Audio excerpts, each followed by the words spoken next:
Today I have the Galaxy A32. This one has a very shattered display, and that's what brought us here. The plastic back panel is pretty roughed up too. Let's get this one over to the hot mat.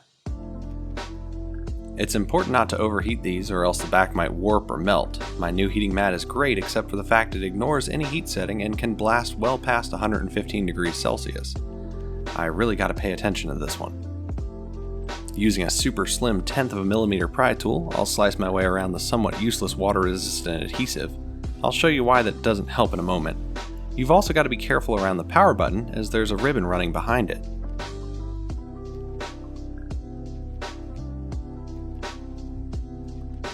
Once inside, there are 9 standard Phillips screws to remove at the top, securing the all-in-one mid panel. Down below are 7 more, bringing us to a total of 16 so far. It's worth mentioning that while these screws are all the same size, they do have a much lower thread count than typical Samsung screws, and as a result seem to feel rougher when removing or tightening. With those out of the way, I'll use a thicker pry tool between the gap in the frame and display bezel.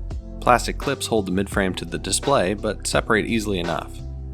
Disconnecting that power button is the safest choice, but it usually pops off fine when you remove the midframe. Just don't forget to reconnect it later.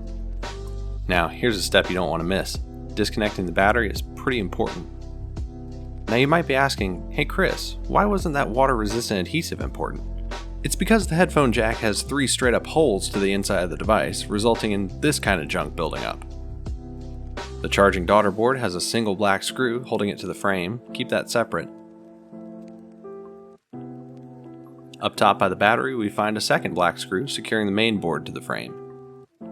Now both boards can be removed. I keep the antenna attached due to a combination of laziness and that sometimes they like to break off the board when disconnected. Back to the hot mat, I get a lot of comments asking me to show more battery removal steps, so here you go, the entire process. The device is placed on the heating pad and set to about 90 degrees Celsius. There's no point in adding alcohol yet as it would just evaporate before the target temperature is reached. Once warm enough, I'll add a generous pool of alcohol. This is probably too generous to be honest.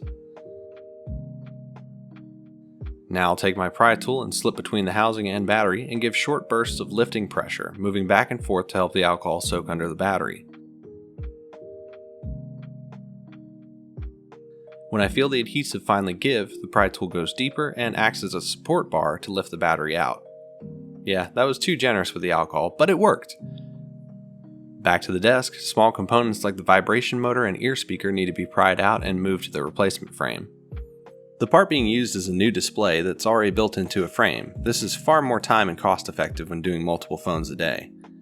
Time to get this phone reassembled. One of the most important things to do is make sure the antenna lines are routed completely in the trench to the right of the frame.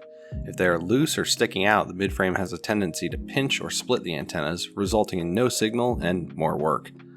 Overall, the A32 isn't much different from other A-series phones you've seen on my channel. It meets all the criteria by having decent cameras, a big display, and a hole straight to the charging board for moisture to get in. I also still can't believe over 1,000 of you are subbed to this channel. I hope you're enjoying the content and learning something in the process.